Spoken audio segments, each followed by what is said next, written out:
So this guy, Dwayne Knoll, I don't know if you guys are familiar with him. He's the Dry Creek Ranger School. Just man's man on YouTube. He's like, this guy's clips are kind of legendary. He just sits there smoking a cigar and with his giant beard talks to men about male issues all the time. And it's kind of like the father you never had.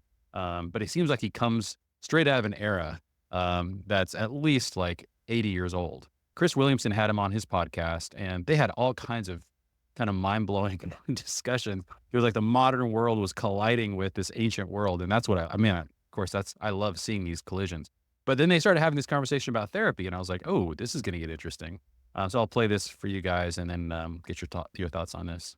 How do you come to think about that balance between the hardness and the softness in men? I'm still old school. Um, I'm still very old school. Um, Now there comes a point where it can be debilitating to those around me. Okay. If I bottle everything up inside so that I get to the point that I am toxic or debilitating to those around me, then I need to get some help. But as long as I'm not, I don't need to add more burden for them to carry. That's just me. Can you be a bit more specific about what that is, how that shows up for you? Um,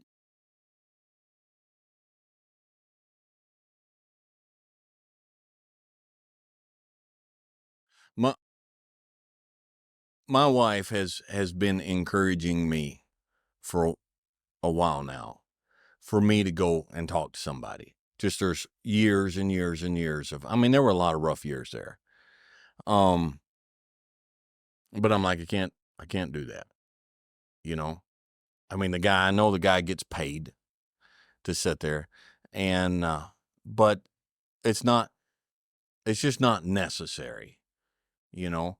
I'm still I'm still old enough and I'm of the school. It's like, just deal with it. Suck it up. Suck it up.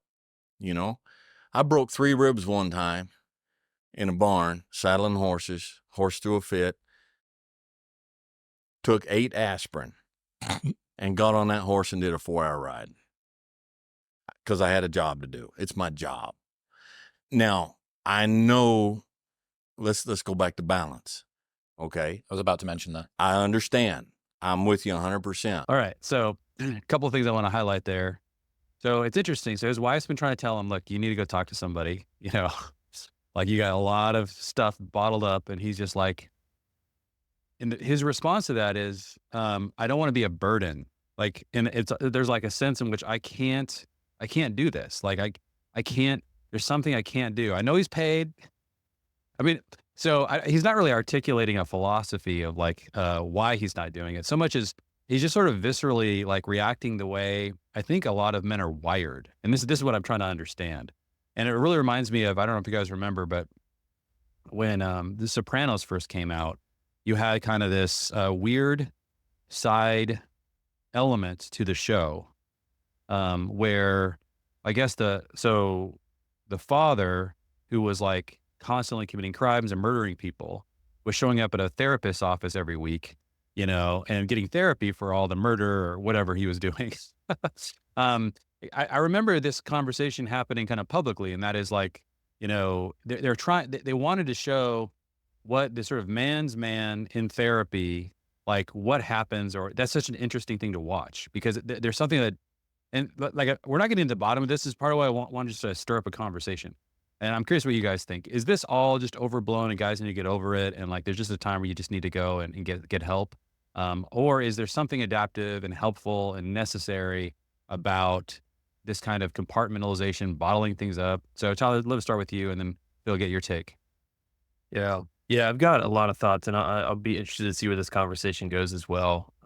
I think kind of in both videos, you saw what I think is like this spectrum, and he even mentioned in that last clip the need for balance. And I think you see that in the way the first lady was describing, right? On kind of one side, you have this like stoicism is how she referred to it, where it's almost the suppression of emotions versus what she called like ruminators or rumination, where you're thinking about your emotions a lot. And it's almost like two ends of a spectrum, right? Where on one side you have somebody who's maybe completely dominated by their emotions, and the other side, somebody who's completely suppressed everything, and they just maybe more where that second clip, where that guy lands, where he's like, I'm just gonna keep showing I got a job to do, right? Pop a few aspirin and get on the horse kind of thing. And so I don't think either one of those are super healthy. I think men and fathers probably tend more towards the stoicism side. I certainly resonate with his comment of not wanting to be a burden. I think about that often and how I show up in my family, in my marriage, in different spaces where I don't want to show up and be a burden or cause inconvenience to somebody else. And it's a real deterrent to expressing any sort of hardship or any sort of like deep emotional pain or wounds that I may be navigating. It's like, well, I need to deal with this on my own. I think men are probably more inclined towards that. So, as with everything, I think there is probably a middle ground that's healthy, and that middle ground may look different for men and for women. Women's may be more on the rumination side where they need to be able to process that a little bit more, whereas men, maybe there's is all more on the stoicism side where it's like we don't need to dig in deep to see every emotion that's ever been there, but we need to at least understand them and how it's influencing us, how it's causing us to show up as a husband, as a father, as a friend, as a leader, and be able to like work through those things. And yeah, I've got some more thoughts on that, and we'll kind of dig into that as the conversation goes. But that's kind of my Yeah. initial thought on this. Yeah. There's something that we're trying to get, or we need. What one of these keeps making me think about just looking at kind of the Dwayne, his like cowboy hat.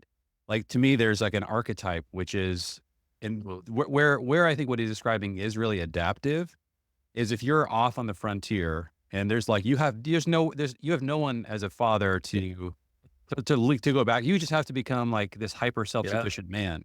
And I think that to the extent that that's your archetype for fatherhood and masculinity, this is going to be really hard for you to do. Mhm.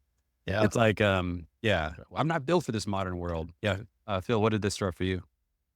Yeah, it's interesting. I think we're facing a fatherhood crisis, and so what we're trying to figure out is how do we deal with these problems that come from not having a father teach you what you need to know. Mm, And I think on my journey, I spent a lot of time in this sort of therapy mindset internally with friends and feeling sorry for myself, coming up with excuses. And I think around it was a lot of confusion, actually. And there's just a lot of confusion around what am I supposed to do? How am I supposed to approach these problems? How am I yeah. supposed to approach myself? And for me, I wasn't a bottle up person. I was someone that wanted to talk it out. The problem is that I think our culture creates more space is leaning too far that direction. And so what it created in me was just like I was like a wave tossed back and forth by the sea, just constantly thrown around by different thoughts and opinions. And as I've gone further in my journey, I think I've realized that what I needed was a father who was able to help me understand like what to do with myself and what to do with what was going on inside of me. And to be able to say like, hey, that one you can ignore, or that one you can say, Mm, I feel that, but I'm moving on. More well as this one, you should actually express that, and you should go there. And so to me, I think one of the things that's impacted me and how I look at this is this peer driven identity culture, Jeremy, you've talked about, in this reality that we oftentimes are really going to our peers to try and find our identity and our performance. And we don't have a father who's coming in and helping us see ourselves. And so we have that crisis, and then we have all these problems we're facing in the middle of that. And it creates this storm of confusion. mm, I think as much as needing to express emotion, it's this like, I'm confused about what I'm supposed to do and how I'm supposed to do it. And I think in that either side you go on it, you end up hurting yourself and other people if you get into the extremes on it. And so I mm. think that's some thoughts I have on it. Yeah.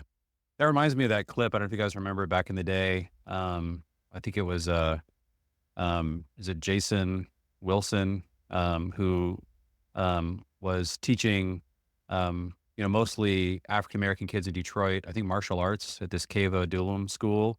And what you're talking about, Phil, is exactly what he was trying to do, which was like he would push them until they broke, essentially, and they would start crying. And his reaction to their tears was really unique. Like the way he fathered them at those moments, he would just sort of stop them and say, "I understand why you're crying. I cry sometimes too." But as a man, you have to be able to push that down and push through.